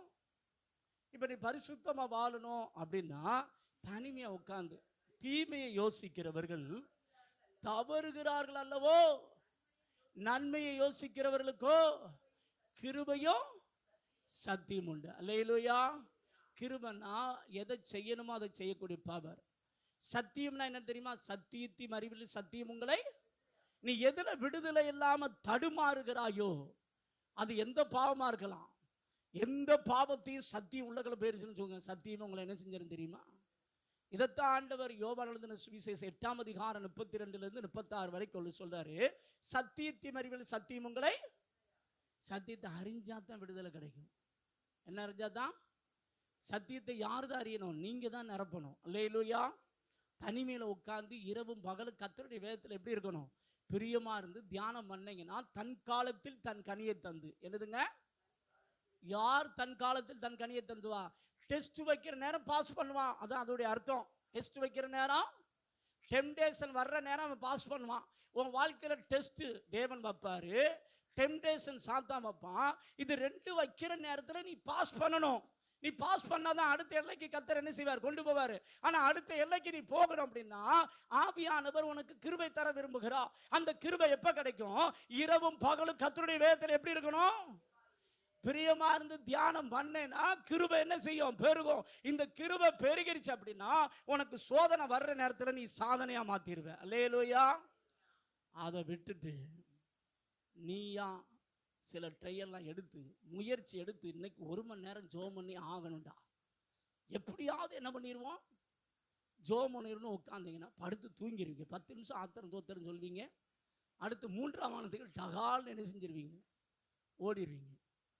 கிருபை வேணும். நான் 1 மணி நேரம் ஜெபம் பண்ணணும், நான் 2 மணி நேரம் ஜெபிக்கணும், பரிசுத்தமாக வாழணும், என் வாழ்க்கையில் பாவத்தை ஜெயிக்கணும், கண்களில் பரிசுத்தம் வேணும், வாயில் பரிசுத்தம் வேணும், செவிகளில் பரிசுத்தம் வேணும், நடக்கிற பரிசுத்தம் வேணும் அப்படின்னா காலையில் 5 மணிக்கு எழுந்திரிச்சு ஒரு சின்ன ஜெபம் பண்ணி ஆண்டவர் என்னோடு பேசுங்கன்னு சொல்லிட்டு வேதத்தை என்ன செய்யணும் தெரியுமா? ஒரு 1/2 மணி நேரம் சத்தமாக உங்கள் செவிகள் கேட்க வாசித்து மைண்டில் இருத்தில் நிரப்புனீங்கன்னு வச்சுக்கோங்க. காலையில் நீங்கள் நிரப்பும் போது உங்களுக்கு அந்த நிரப்பப்படுற அனுபவம் கிளீனாக தெரியும். வேதத்தை நிரப்பிட்டு நீங்கள் ஜெபம் பண்ணி கிருபை கேட்டு பாருங்களேன், கர்த்தருடைய அபிஷேகம் பலமா உங்க மேல இறங்கி வரும். அப்ப உங்க உள்ளான ஜீவியமும் மாறும், உங்க வெளியான நடக்கையும் மாறிவிடும். அல்லேலூயா. தேவ பிள்ளையே, உன் வாழ்க்கையில பரிசுத்தம் வேணும் அப்படின்னா வெளிப்படையான பரிசுத்தத்தை மட்டும் நடிக்க வேண்டாம். உள்ளான பரிசுத்தத்தை ஆவியானவர் விரும்புகிறார். அந்த உள்ளான பரிசுத்தம் வேணும் என்றால் நீ தேவனிடத்தில் கிருபை பெற்றுக்கொள்ள வேண்டும். அந்த கிருபை எப்ப கிடைக்கும்னா ஜெபிக்கும் போது நான் சொல்லல, அந்த கிருபை வேதத்தை தியானிக்கும் போது மட்டும்தான் கிடைக்கும். அல்லேலூயா. எப்ப கிடைக்கும் சொல்லுங்க பார்க்கலாம்? வேதத்தை தியானம் பண்ணும் பொழுது. இதைத்தான் 2 பேதுரு 1ஆம் அதிகாரம் 2-3 வசனங்கள் ஆண்டவர் சொல்றாரு.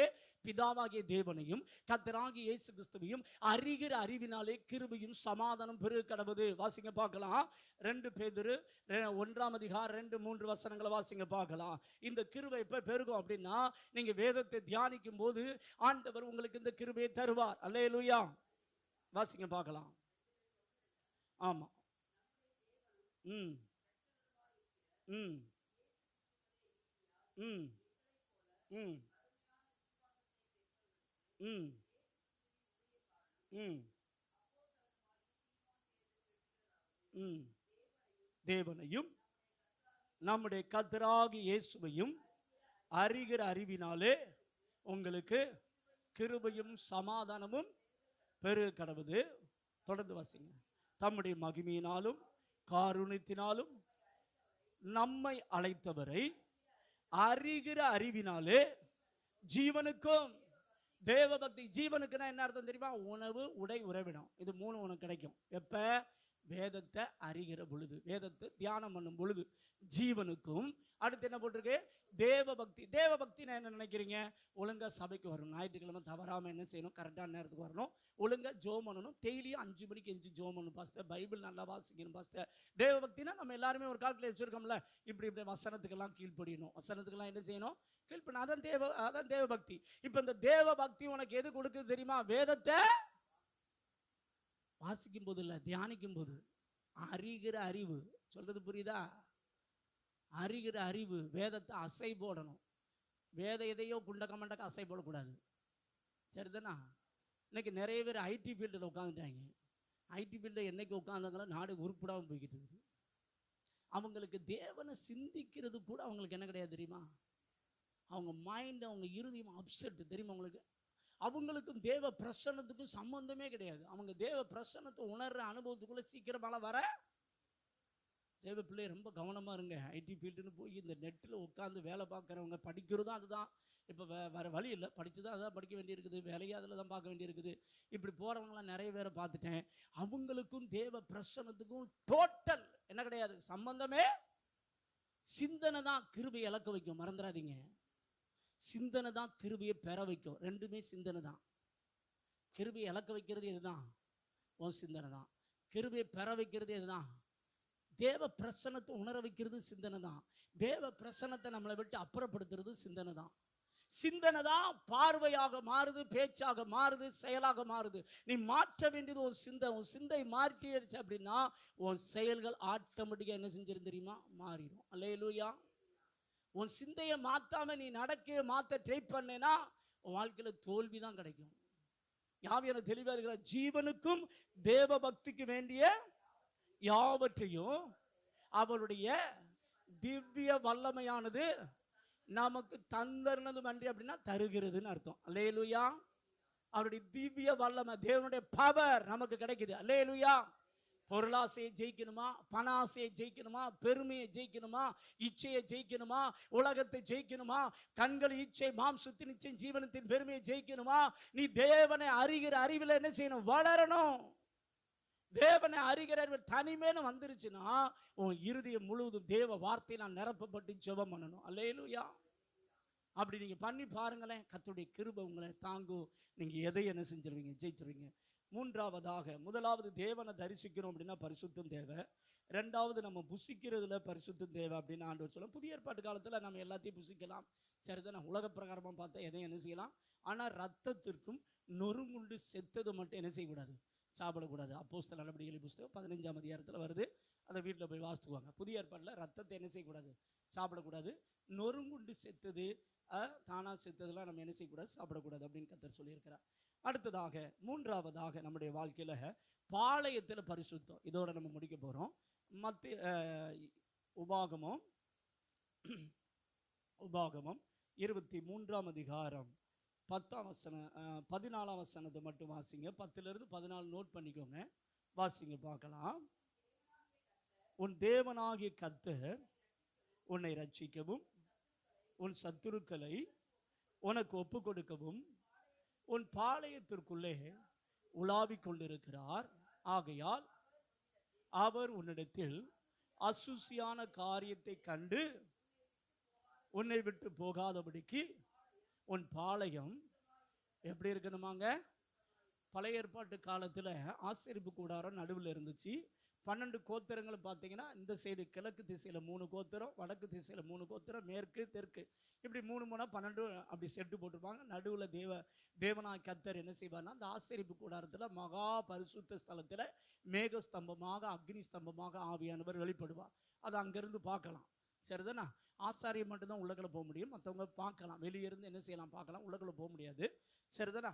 இப்படி ஆண்டவர் அங்கே இருக்கும் பொழுது அவர்களுக்கு மேக ஸ்தம்பத்தில், அக்னி ஸ்தம்பத்தில் ஆவியானவர் அசைவாடி கொண்டே இருந்தார். 12 கோத்திரங்கள் மேலே அசைவாடி இருந்தார்.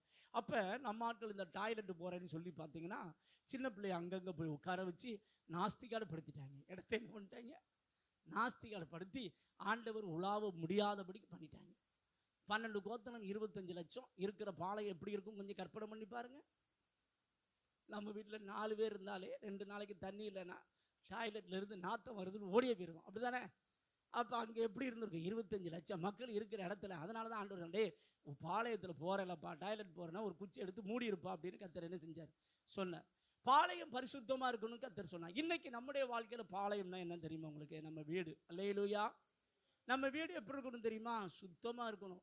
உங்கள் வீட்டுக்குள்ளே 2 காரியத்துக்காக கர்த்தர் உலாவி கொண்டு இருக்கிறார். உங்கள் உள்ளமாகி வீட்டுக்குள்ளே உலாவுறாரு, உங்கள் இல்லமாகி வீட்டுக்குள்ளே கர்த்தர் உலாவுகிறார். இந்த வீட்டில் நீங்கள் நல்லா ஜெபிக்கணும், நல்ல ஆரோக்கியத்தோடு வாழணும், சுகமாக வாழணும், என் குடும்பத்தை கர்த்தர் ஆசீர்வதிக்கணும், குடும்பத்தில் ஒரு மனம் வரணும், ஐக்கியம் வேணும், அண்டர்ஸ்டாண்டிங் வேணும்னா முதல்ல உன் பாளையத்தை நீ சுத்தமாக்கணும். உன் வீட்டை என்ன செய்யணும்? சுத்தமாக்கணும். வீட்டை ஒற்றை அங்கங்கே என்ன செய்யக்கூடாது? தொங்கக்கூடாது. துணிமணிகள்லாம் என்ன செய்யணும் தெரியுமா? அண்டர் கிரவுண்டில் போன மாதிரி இந்த கட்டிலுக்கு கீழே என்ன செஞ்சிடக்கூடாது, பெட்டுக்கு கீழே என்ன செஞ்சிடக்கூடாது, போயிடக்கூடாது. ஃபாஸ்ட் வந்தோடனே நம்ம ஆட்கள் பார்த்தீங்கன்னா அப்படியே டக்கு டக்கு டக்கு டக்குன்னு எல்லாத்தையும் என்ன செய்வாங்க, ஒதுக்குவாங்க. பார்த்துருக்கீங்களா? அப்படி போகக்கூடாது. எல்லாத்தையும் தூத்து துணிமணிகள்லாம் துவைச்சி அடுக்கி வைக்க வேண்டிய அளவுக்கு என்ன செய்யணும், நம்மளால் எந்த அளவுக்கு முடியுமோ பரிசுத்தமாக வைக்கணும். அல்லேலூயா. இதை நீங்கள் சாதாரண நினைக்கிங்க. சில வீடுகளில் பெட்டெல்லாம் போய் பார்த்தோம்னு வச்சுக்கோங்க, இந்த பெட்டுன்னு என்னை கண்டுபிடிச்சாங்களோ நம்ம ஆட்களுக்கு ரொம்ப வசதியாக போச்சு, துவைக்கிறதே கிடையாது. சரிதானே? பக்கத்தில் போய் அதில் படுத்திக்கின்னு இறங்கி பொத்துன்னு என்ன செஞ்சிருவோம், கீழே விழுந்துருவோம். அதுக்கடுத்து வீடை கழுவி விட்டாங்களான்னு கேட்டால் கழுவி விட்டு எத்தனையோ மாதம் ஆகி போச்சு. இப்போ இந்த ஸ்க்ரீன் ஒன்று வந்துச்சு பாருங்க, அப்படி நீட்டாகுதுன்னு வருஷக்கணக்கானாலும் துவைக்க மாட்டேங்காங்க, அப்படியே தூங்குதப்பா. சரிதானே? போன மாதம் வச்சு போன வருஷம் கிறிஸ்மஸுக்கு என்ன ஸ்டீயை மாற்றினாங்களோ அது அடுத்த வருஷம் கிறிஸ்மஸ் வரைக்கும் பார்த்தீங்கன்னா அப்படியே உட்காந்துருக்கு. பார்த்துருக்கீங்களா? கன்றாவி அது அழுக்கு பிடிச்சி என்னென்னமோ பிடிச்சி எல்லாமே உட்காந்துருக்கு. பார்த்துருக்கீங்களா? இதெல்லாம் நீங்கள் சாதாரணமாக நினைக்கிறீங்க. ஆனால் ஆண்டவர் இதெல்லாம் பரிசுத்தத்தை எதிர்பார்க்காரு. அல்லேலூயா. பழைய ஏற்பாட்டு காலத்தில் வீட்டில் குஷ்டம் இருக்கும் அப்படின்னு சொல்லுவார். பார்த்துருக்கீங்களா? பழைய ஏற்பாட்டு காலத்தில் அதை தொட்டா தீட்டு, இதை தொட்டா தீட்டு அப்படின்னு கற்றுட்டு சொல்ல. நம்ம இதெல்லாம் சாதாரணமாக நினைக்கிறோம். சாதாரண காரியம் இல்லைங்க. ஆண்டவர் நம்முடைய வாழ்க்கையில் உள்ளான பரிசுத்தத்தை எதிர்பார்க்கிறார், வெளியான பரிசுத்தையும் கர்த்தர் என்ன செய்கிறார், எதிர்பார்க்கிறார். உங்கள் வீட்டில் தேவ பிரசன்னம் இருக்கணும், கர்த்தருடைய ஆசீர்வாதம் இருக்கணும், தங்கணும் அப்படின்னு நினச்சிங்கன்னா வீடை கழுவி சுத்தி பண்ணுங்க. அல்லேலூயா.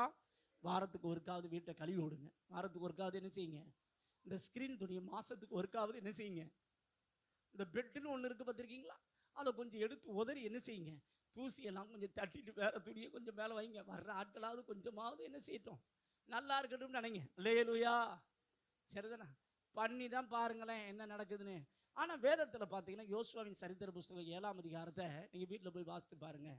பாளையத்துக்குள்ளே சாபத்தீடான பொருள் இருந்தது. பாளையத்துக்குள்ளே என்ன இருந்தது? யாருடைய வீட்டில்? ஆகானுடைய வீட்டில் பார்த்தீங்கன்னா ஆண்டவர் எடுக்கக்கூடாது, எரிகோ பட்டணத்தில் எடுக்கக்கூடாதுன்னு சொன்ன பொருள்லாம் எங்கே இருக்குது? பாளையத்துக்குள்ள இருக்குது. பாபிலோனிய சால்பு இருந்துச்சு, சாபத்தீடான பொருள் இருந்ததுனால இந்த இஸ்ரவேல் ஜனங்கள் பார்த்தீங்கன்னா ஆகி பட்டணத்தில் போய் யுத்தம் பண்ண போனா அங்க இருக்கிறது கொஞ்சம் ஜனங்கள் தான். ஆனா அவங்க கிட்டே அவங்க தோல்வியை சந்திப்பார்கள். நல்லா கவனிக்கணும் தேவ பிள்ளையே, உன் வீட்டில் சாபத்தீடான பொருள் இருந்தா கர்த்தர் உன் வீட்டை ஆசீர்வதிக்க முடியாது. புதிய ஏற்பாட்டு காலத்துல சாபத்தை கர்த்தர் பார்க்கிறாரா? பார்க்கிறார். கண்டிப்பா என்ன செய்யறார்? பார்க்கிறார். சாபத்தீடான பொருள்னா என்னது? விக்கிரகத்துக்குரிய பொருள் எது என்ன செய்யக்கூடாது, இருக்கக்கூடாது. இயேசு படம் கூட இருக்கக்கூடாது. நிறைய பேர் பார்த்தீங்கன்னா இயேசு படத்தை வச்சுக்கிட்டு இருக்காங்க. படம் இருந்தால் சாபம். அது மாதிரி இந்திலிருந்து ரசிக்கப்பட்ட சாதக புத்தகம், அது மாதிரி இந்திலிருந்து ரசிக்கப்பட்ட டாலர். நம்ம ஆட்கள் பார்த்தீங்கன்னா அப்படியே தாலி கேரள போடுவோம். எனக்கிட்ட ஒரு சகோதரி 6 வருஷமா பார்த்தீங்கன்னா அவங்க ரசிக்கப்பட்டு 6 வருஷத்துக்கு மேலே ஆச்சு. ஆனால் நெஞ்சு வலிக்குது பாஸ்டர், நெஞ்சு வலிக்குது பாஸ்டர்னு ஜோம் பண்ணுவாங்க. நாங்கள் ஜோமன்னா சரியாச்சு, அப்புறம் பலவடிக்க வந்துக்கிட்டே இருந்துச்சு. அப்போ ஒரு நாள் பார்த்தீங்கன்னா அவங்க வீட்டுக்கு போய் பாஸ்டிங் இருந்து ஜோமன்னா கர்த்தர் சொல்றாரு, அவங்க தாலி கயிறில் ஏற்கனவே உள்ள அந்த விக்கிரக படத்தை என்ன செஞ்சிருக்காங்க, போட்டிருக்கான்னு கர்த்தர் வெளிப்படுத்துற. கர்த்தர் சொன்னோன்னே சொல்றேன். அதுக்கு பிறகு ஆமாங்க, அதை கலர்னா தானே கர்த்தர் விடுதலை தருவாரு. இது கூட இந்த சகோதரி கூட பார்த்தீங்கன்னா இது ரசிக்கப்பட்டு சில வருடம் ஆகுது, கணவனார் ரசிக்கப்படல, அதனால போட்டிருக்குன்னு சொல்லலாம். இன்னொரு சகோதரி பார்த்தீங்கன்னா ரசிக்கப்பட்டு ஃபேமிலியாக ரசிக்கப்பட்டாங்க 10 வருஷம். அதுவும் பார்த்தீங்கன்னா அதே டாலரை போட்டிருக்கு. அதுவும் அதே பிரச்சனை, என் ஹார்ட்டில் ப்ராப்ளம் இருக்குது, என் இருதயம் பார்த்தீங்கன்னா எப்போ பார்த்தாலும் கட கட கடன்னு அடிக்குது, அப்படி பண்ணுது இப்படி பண்ணுதுன்னு. நான் என்னடா இவங்களுக்கு என்ன பிரச்சனை?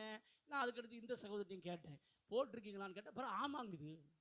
ஆனால் பாவிகளா ரசிக்கப்பட்டு 10 வருஷம் ஆச்சு, என்ன படத்தை போட்டிருக்க? விக்கிரக டாலர் போட்ட. அப்புறம் பிசாசு போராடுவேனா போராட மாட்டானா? சாபத்தீடான பொருள் எது தெரியுமா? அடுத்தவங்க கிட்ட ஒருத்தவங்க குழம்பு கொடுத்துருப்பாங்க, நம்ம ஆட்கள் வாங்குவான். ஆனால் அதுக்கடுத்து என்ன செய்ய மாட்டாங்க? சொல்லுங்க, என்ன செய்ய மாட்டாங்க? அந்த பாத்திரத்தை நாங்கள் திரும்ப கொடுப்பது எங்கள் வாழ்க்கையில் சரித்திரத்தில் பழக்கமே கிடையாது. அது மாதிரி ஒருத்தவங்கள புக்கை படிச்சுட்டு தர்றேன் பாஸ்டர் அப்படின்னு புக்கை வாங்கியிருப்பாங்க. ஆனால் அதுக்கடுத்து புக்கை என்ன செய்ய மாட்டாங்க? தரைய மாட்டாங்க. பார்த்துருக்கீங்களா? புக்கை வாங்கினா புக்கை என்ன செய்யணும்? கொடுக்கணும். நம்ம ஆட்கள் வாங்குறது தான் பழக்கம், ஆனால் என்ன பழக்கம் கிடையாது? சொல்லுங்க, கொடுக்குற பழக்கமே எங்களுக்கு. ஒருத்தவங்களை சிடி பிளேயர் வாங்கி நான் கேட்டுட்டு தர்றேன் பாஸ்டர் அப்படின்னு வாங்குவாங்க. ஆனால் அதுக்கடுத்து என்ன செய்ய மாட்டாங்க? அந்த விசுவாசியும் மறந்துடும், இவங்களும் மறந்துடும். ஆனால் கொடுக்க மாட்டாங்க. வாழ்க்கையில் பார்த்துருக்கீங்க. இதெல்லாம் உங்களுக்கு என்னத்தை கொண்டு வரும் அப்படின்னா சாபத்தீடான பொருள். அது மாதிரி பஸ்ஸில் ஏறுவாங்க, இவங்க அடுத்த ஸ்டாப்பில் இறங்க வேண்டியிருக்கும். டிக்கெட்டுக்காரர் வரமாட்டார், இவர் டக்குனு இறங்கி ஓடி போயிடுவார். டிக்கெட்டே எடுக்க மாட்டார். இவர் வாழ்க்கையில் என்ன செய்ய மாட்டார்? என்ன எடுக்க மாட்டார்? டிக்கெட் எடுக்கிற பழக்கமே கிடையாது பாஸ்டர், எங்களுக்கு அந்த பழக்கம். அது அன்றைக்கு போயிட்டாங்க.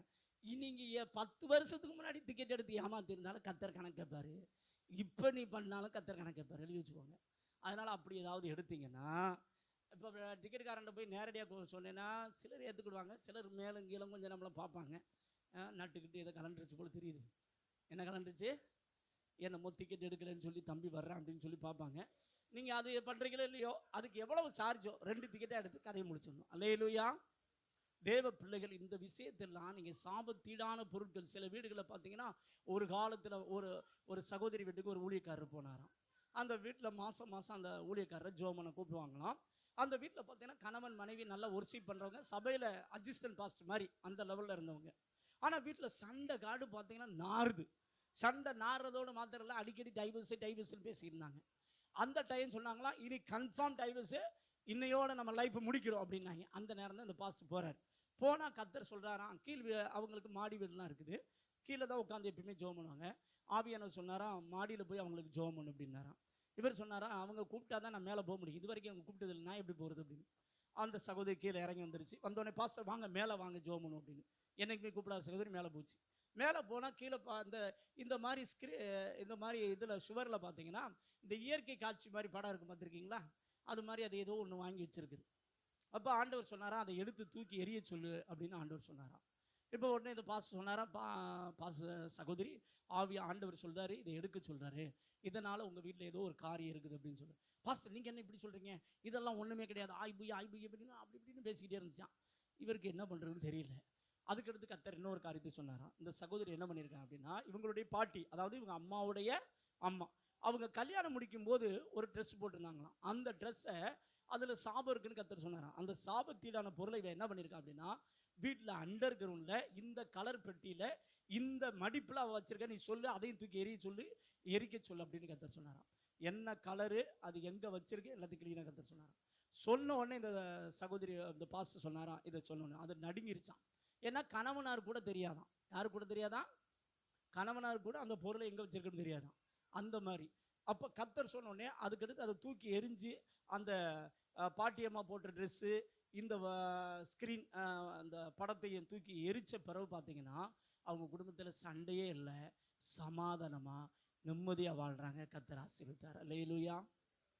தேவ பிள்ளையே, சாபத்தீடான பொருள் உங்கள் வீட்டுக்குள்ளே யார் பொருளாவது, வீட்டில் போய் கொஞ்சம் என்ன செஞ்சு பாருங்க, அலசி பாருங்க. யார் பொருளாவது இருந்ததுன்னா, அவங்க வச்சிக்கன்னு சொன்னால் அது வேற, சரிதானா? அவங்க வச்சிக்கன்னு சொல்லிட்டா நீங்கள் வச்சுக்கலாம், அதில் ப்ராப்ளமே கிடையாது. ஆனால் அந்த பொருள் இருந்தால் நீங்கள் எடுத்து என்ன செய்யணும்? கொடுக்கணும். அல்லேலூயா. என் வாழ்க்கையில் அந்த பாஸ்டர் அதே மாதிரி ஒரு காரியத்தை சொன்னார். ஒருத்தங்கிட்ட பைபிள் வாங்கியிருந்தாராம். அந்த பைபிள் அவர் கொடுத்தது 10 வருஷம் ஆச்சான், விளக்க உரம் பைபிள். ஒரு நாள் பொருளாதாரத்துக்கு ஜோம் பண்ணார். அப்போ கர்த்தர் சொன்னாரா, அடுத்தவங்கள்ட்ட நீ வாங்கின பொருளை கொடு அப்படின்னாராம், பைபிளை கொடுனாராம். பைபிளை வாங்கி எத்தனை வருஷம் ஆச்சு, அது எங்கே இருக்குன்னு தெரியலையே. அதுக்கடுத்து தேடி பார்த்தா 10 வருஷம் ஆகி அப்படி தூசியை தட்டி எடுக்கிற மாதிரி எடுத்திருக்காரு. இதை போய் கொடு அப்படின்னாராம். கொடுத்தாங்களாம். கர்த்தர் என்ன செஞ்சாராம்? அந்த விசுவாசி மறந்துருச்சு. அந்த விசுவாசி என்ன செஞ்சிருச்சு? ஆனால் பாருங்க, 10 வருஷம் ஆனாலும் கொடுத்து அதான் கர்த்தர் என்ன செய்கிறாரு? இதான் சாபத்தீடான பொருள். உங்கள் வீட்டில் அப்படிப்பட்ட பொருள், யாரையாவது ஏமாற்றி எடுத்திருந்த பொருள், அது இருந்தால் என்ன செஞ்சிருங்க? கொடுத்துருங்க. அப்போ கர்த்தர் உங்களை என்ன செய்வார்? ஆசீர்வதிப்பார். அல்லேலூயா. நம்ம இப்போ ஜெபிக்க போகிறோம். உங்கள் வாழ்க்கையில் தேவனை தரிசிக்க வேண்டுமானால் உங்கள் வாழ்க்கையில் கண்களில் பரிசுத்தம் இருக்கணும், இருதயத்தில் பரிசுத்தம் இருக்கணும். அதுபோல் உங்கள் வீட்டில் என்ன இருக்கணும்? பரிசுத்தம் இருக்கணும். நீங்கள் சாப்பிட்ற விஷயங்கள்லையும் சரி, புதிய ஏற்பாட்டு காலத்தின்படி பார்த்தா ஆண்டவர் உள்ளான பரிசுத்தத்தை எதிர்பார்க்கிறார். அதன்படி வாழ நம்மளை ஒப்பு கொடுப்போம். கர்த்தர் நம்மளை ஆசீர்வதிப்பார். எழுந்து நிற்போமா? ஹல்லேலூயா. கர்த்தர் நல்லவர், உமக்கு ஸ்தோத்திரம், உமக்கு ஸ்தோத்திரம். ஏசப்பா, நான் பரிசுத்தமாக வாழ என்னை ஒப்பு கொடுக்குறேன்னு சொல்லி ஒப்பு கொடுங்க பார்க்கலாம்.